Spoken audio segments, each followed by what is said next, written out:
Welcome to the Teaching Autism and Special Education Community Podcast. Hi, I'm Nikki, a passionate special educator, autism advocate, resource creator with over a decade of experience, and you may know me as the face behind Teaching Autism. This podcast is your go-to place for practical tips, hands-on strategies, and inspiring and funny stories to support special educators all around the world, whether it's building independence, creating engaging lessons, or finding that elusive work-life balance. I'm here to help you thrive inside and outside of the classroom. Let's dive into today's episode and make a difference together.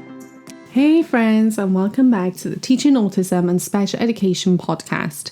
So, we made it! The laminate is resting, the glue sticks are empty, and the classroom elf may or may not have mysteriously disappeared 2 days early. No judgment here. It's the end of the year, and before you officially clock out for some very much needed rest, I wanted to sit down and do something a little different. Today's episode is all about reflection, rest, and reset. 5 simple questions you can ask yourself to close out your sped year feeling grounded, proud, and ready for a fresh start in the new year. So I want you to grab a cup of something warm, find a quiet corner, and we are going to take a deep breath together because this episode is all about you. You know, it's easy to rush through December in survival mode. We always have end of term reports and classroom parties, student meltdowns, last minutes, can you just requests, and before we know it, the holidays arrive and we are too exhausted to even enjoy the break. But reflection helps us slow down. It reminds us how much we've done, how far our students have come, and how much we've grown ourselves. Because if you're anything like me, you may tend to focus on what didn't get finished. So the data you didn't collect, the goal you didn't meet, the Pinterest craft you ran out of glitter for. But when we take time to reflect intentionally, we start to see all the quiet wins. So the moments that really mattered. So today I wanted to walk you through 5 gentle reflection questions that I think will help you to end this year with clarity, gratitude, and maybe even a little excitement for what's to come. So question 1, what am I most proud of this term? This is your permission slip to brag. It might not be something huge. Maybe it's that one student who finally joined group time for the first time. Maybe it's the fact that you survived the Halloween to Thanksgiving to Christmas chaos without losing your mind or your favourite pair of scissors. Write it down, say it out loud, celebrate it, because too often we skip straight to what we still need to do. But pride is fuel, so when you acknowledge your wins, you are actually going to build momentum for the next season. So I want you to think about what went better than expected, or which strategy or support made a difference. What are your students doing now that they couldn't do 2 months ago? Because that's not luck, teacher friend, that's you. Question 2, what have my students taught me?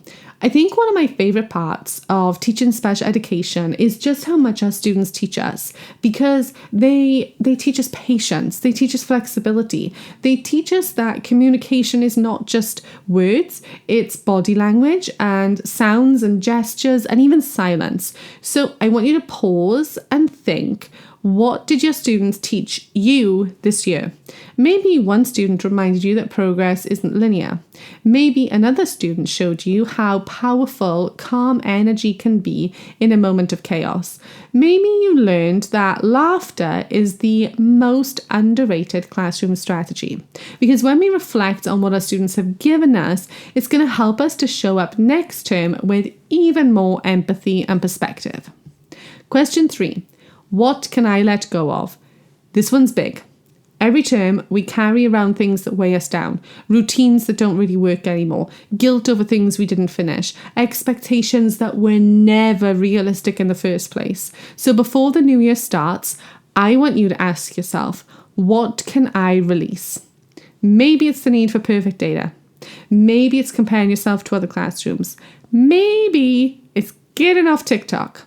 Maybe it's saying yes to every extra job out of guilt.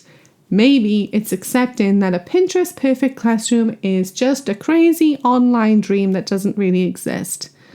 Letting go creates space. Space for rest, creativity, and new energy when you come back. You don't need to fix everything in January. You just need to start lighter. Question 4. How will I rest? And I mean truly rest. Let's be honest, I think most of us are truly horrible at resting because we tell ourselves we'll rest, but somehow we end up organising cupboards or planning lessons or laminating just one more set of visuals. So this year, I want you to plan your rest like you plan your lessons. Ask yourself, what actually helps me recharge? What can I say no to over this break? How can I make sure that I come back in January rested and not just recovered? Now, this can be different for everyone because maybe that means a few technology-free days. Maybe it's long walks with your dog, or baking, or binging Christmas movies with zero guilt. Whatever it is, remember, rest is productive and you are the engine of your classroom, and engines need time off too. Question 5, what is one small thing I want to do differently next term? Now, notice here I said small. You do not need a total classroom overhaul in January. Just pick one gentle improvement that you think will make your days smoother. So this could be adding a calm corner, or starting the day with a mindfulness activity, or maybe setting firmer boundaries with work emails, or taking 5 minutes after dismissal to reset your classroom and yourself. Because those small changes, they are going to lead to huge movement shifts, because when you return after break, you will thank yourself for choosing some doable goals instead of complete overwhelm. And a bonus reflection, who do I want to thank? This isn't one of the 5, but it's a lovely extra. So I want you to think about who helped you get through this term. Was it one of your aides, a colleague, a student's parent, maybe even your classroom coffee machine? Just take 2 minutes to send a quick message or note of appreciation, either physically or mentally, because gratitude strengthens connections, and connection is what keeps us going in this field. Before you hit pause for the holidays, I want you to try something simple. I want you to sit somewhere quiet, even if it's in your car with the heater on full blast. Add in the heated seat if you're lucky enough to have those. Close your eyes. Take one deep breath for every month you've taught this year. With each breath, I want you to let go of a little more of the stress, the pressure, the self-doubt. And then I want you to say to yourself, I did enough. I am enough. And I'm proud of how far we've come. Because that's the truth. You have shown up through tired mornings, through tricky behaviours, through endless data sheets and laughter-filled moments that only other special educators can truly understand. You've made a difference, even if it doesn't always feel like it. Before we wrap up, I want to say thank you so much for being part of the community this year. Your messages, your emails, your classroom stories, your heart for your students, that is what keeps me creating, sharing, and recording these episodes for you. Next year, I have some exciting topics coming, more behaviour deep dives, classroom systems, neuroaffirming supports, and even some practical strategies to make your teaching life easier.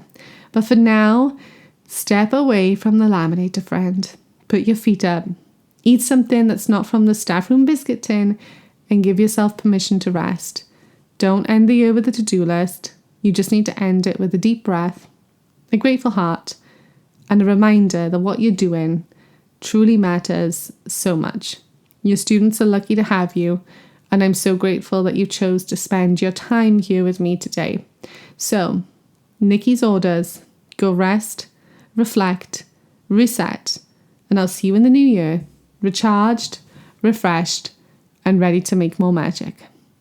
Thank you for listening, and I'll speak to you again soon.